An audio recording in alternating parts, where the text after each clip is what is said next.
Salut, aujourd'hui on revient vers vous avec quelqu'un qui a fait de la durée, de la longévité, un principe de management, un adage professionnel. Quand il recrute, c'est pour longtemps, quand il occupe une place, c'est pour des années. Aujourd'hui on est avec Michel Drucker. Bonjour Michel. Bonjour.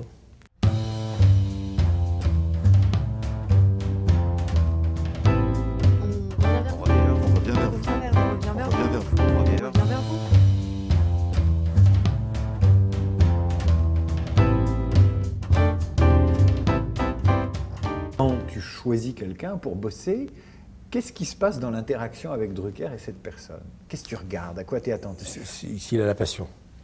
La passion, la disponibilité, et qu'il ait rayé de son vocabulaire le mot RTT.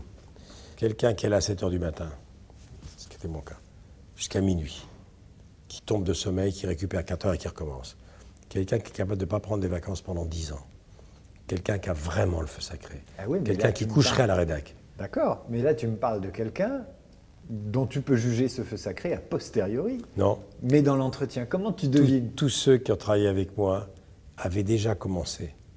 Et ils étaient déjà plus rapides que les autres, plus démerdes que les autres, avec une puissance de travail supérieure aux autres, avec une curiosité, avec une espèce de vivacité. Moi, le test, c'est le suivant. C'est le môme.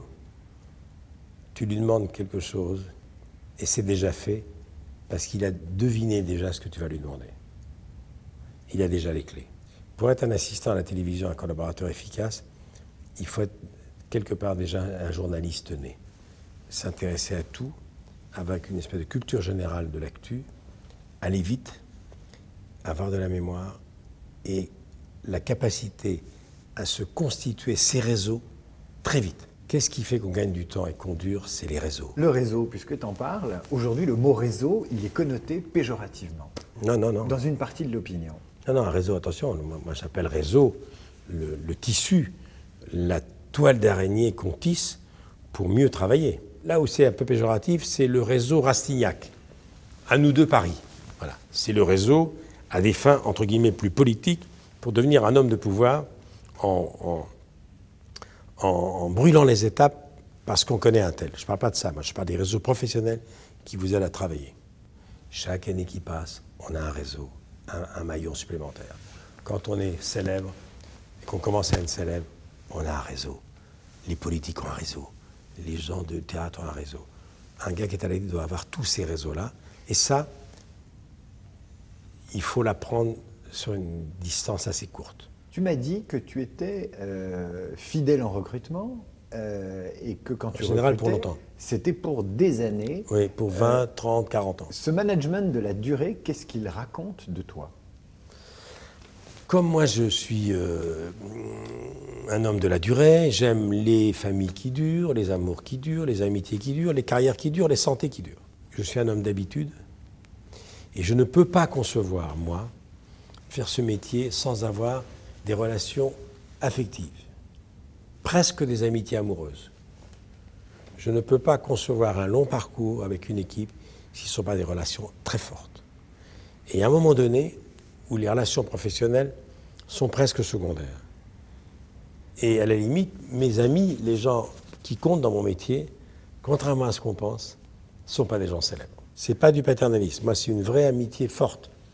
D'ailleurs, il y a des gens qui travaillent avec moi qui me l'ont dit, ou je l'ai su, qui sont avec moi depuis 30 ans, qui ont fait leur vie avec moi, et qui me disent, le jour où Michel s'arrêtera, on quittera le métier. Quelle est la qualité professionnelle que tes équipes te reconnaissent sans te le dire, ou que tu soupçonnes qu'ils te reconnaissent, à part le fait d'être Michel Drucker et d'avoir une méga carrière, etc. Je ne sais pas, je ne me regarde pas avec le regard des autres. Je pense, moi, je pense globalement qu'ils doivent penser que je suis quelqu'un de fidèle en amitié.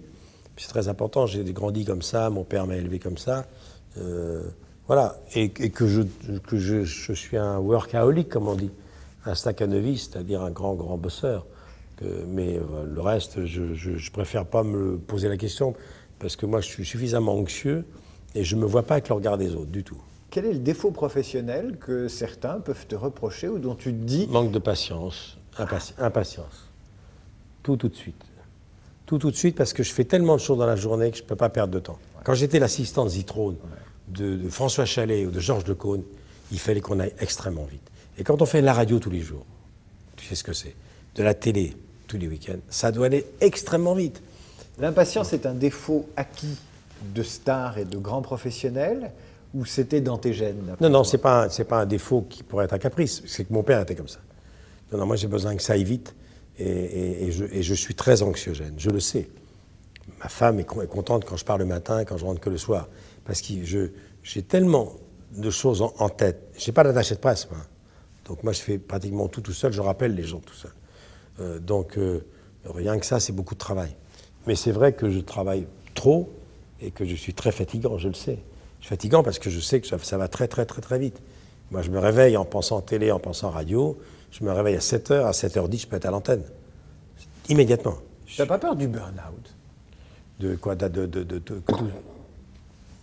Oh, de temps en temps, je suis borderline, mais je commence à me connaître, c'est le sport qui m'a sauvé. Mais même quand je fais du sport, je pense boulot. Je te mets devant allez, 50 cadres supérieurs, là. Ils sont en séminaire, on leur dit on va vous faire venir Michel Drucker. Est-ce que tu as une idée de ce que tu peux leur dire qui pourrait leur servir? Qui s'intéresse vraiment aux autres et qui n'oublie jamais le bas de la hiérarchie. Jamais. Et ça, c'est ni du paternalisme, ni de la démagogie. Un cadre supérieur qui ne connaît pas toute sa maison, qui ne connaît pas tous les jobs, qui ne connaît pas tous les niveaux, et qui ne se rend pas compte, qui parle différemment à ceux du bas de l'échelle qu'à ceux qui sont au sommet de l'échelle, déjà, il fait fausse route. Les cadres supérieurs des entreprises, ils sont un petit peu comme les gens du microcosme, quoi. Cadre supérieur. C'est le côté supérieur qui me gêne. Pas cadre, c'est le côté supérieur. C'est-à-dire que je me méfie beaucoup de hiérarchie, je me méfie beaucoup des titres, je me méfie beaucoup des précarés. Je me méfie beaucoup de tout ça. C'est-à-dire que je n'ai pas du tout le sens de cette hiérarchie-là. Du tout. Moi, si j'étais un patron, j'aurais été comme le patron de LIP. J'aurais donné 30% de la boîte à mes collaborateurs. Ce café, Monsieur LIP, à Besançon, unique. Moi, si j'étais un grand patron, je donnerais, oui, 40% de ma boîte aux collaborateurs.